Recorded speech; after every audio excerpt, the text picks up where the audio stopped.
Imagine waking up one morning, knowing your entire salary is sitting safely in the bank. You walk to the ATM, insert your card, and instead of cash, the screen flashes, temporarily unavailable.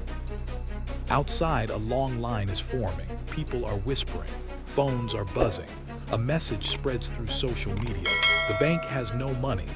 In that moment, your heart rate rises. Your thoughts race. What would you do in the next 10 minutes? Would you stay calm or join the crowd? Pause and notice that feeling. That's not just about money. That's the psychology of financial panic beginning to take control. 1. What does bank runs out of money actually mean?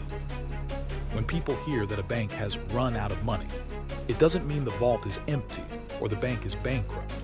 Modern banks operate on a system called fractional reserve banking, which means they keep only a small portion of deposits in cash and lend the rest out to businesses and individuals. This works smoothly as long as withdrawals are normal. But if too many people demand their money at the same time, the bank may not have enough liquid cash to pay everyone immediately. That doesn't always mean the bank is insolvent. It may simply be illiquid. In reality, a bank run is rarely about the actual money. It begins when trust collapses, and once confidence disappears, panic can spread faster than any financial calculation. 2. The psychology of financial panic. When people hear even a whisper of bank trouble, the mind shifts instantly from logic to survival. Fear spreads faster than facts, and instead of analyzing data, people start watching each other. This is herd mentality. If others are withdrawing, it feels safer to follow than to think independently. Then comes loss aversion. The pain of possibly losing money feels far more powerful than the comfort of staying calm, so emotion overrides reason. Finally, the scarcity effect kicks in. The moment access to money seems limited, the urgency to grab it grows stronger. In these moments, panic becomes contagious, spreading from person to person.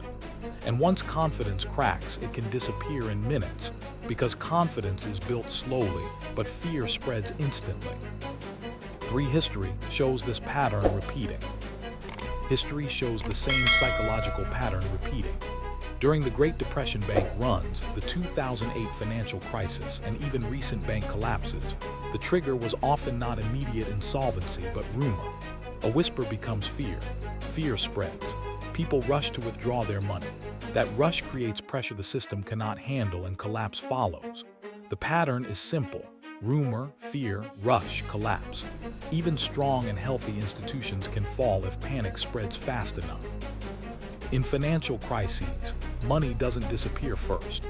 Belief disappears first, and once trust is gone, the damage accelerates faster than logic can repair. 4. What actually happens during a bank run? When fear spreads, customers rush to withdraw their money all at once. As withdrawals spike, the bank's cash reserves quickly drain. To prevent total collapse, the bank may freeze withdrawals, which only deepens anxiety. Investors react, stock prices fall, and media coverage amplifies the panic. What began as concern turns into a crisis of confidence. At this point, governments typically step in, providing emergency liquidity to the bank, guaranteeing customer deposits, and issuing statements to calm the public. The true objective isn't just rescuing a financial institution, it's restoring trust. Because once public confidence collapses, the entire financial system becomes vulnerable. 5. Why fear spreads faster than numbers. When uncertainty hits, the brain shifts into survival mode. The amygdala, our internal alarm system, activates instantly, releasing stress hormones like cortisol and adrenaline. Heart rate rises, thinking narrows, and logical analysis weakens. In this state, we react emotionally rather than rationally. Money is not just currency. It represents safety, status, control, and long-term security. It shapes how we see ourselves and how others see us. So when money feels threatened, the brain interprets it as a threat to survival and identity. That's why financial panic isn't just economic. It feels deeply personal, urgent, and psychologically overwhelming. 6. The social media era. Panic in seconds. In today's digital world, financial panic no longer unfolds slowly over weeks. It can explode within hours. A single viral tweet, a dramatic breaking headline, or even an unverified rumor can spark mass fear almost instantly. Unlike the past, people don't need to stand in long lines outside banks. They can withdraw their money with a few taps on their phones. Billions can move in minutes. Social media amplifies uncertainty, turning speculation into perceived reality. Fear spreads faster than facts, and reactions outpace verification. In this environment, trust is fragile, and panic travels at the speed of the internet. 7. The deeper lesson. Trust is the real currency. Shift toward wisdom for a moment. Banks do not truly run on cash stacked in vaults. They run on confidence. Every deposit, every loan, every digital number on a screen survives because people believe it will still be there tomorrow. The financial system works only because millions cooperate silently, trusting that others will not panic. This shared belief forms an invisible foundation stronger than steel. But when trust begins to crack, fear replaces reason.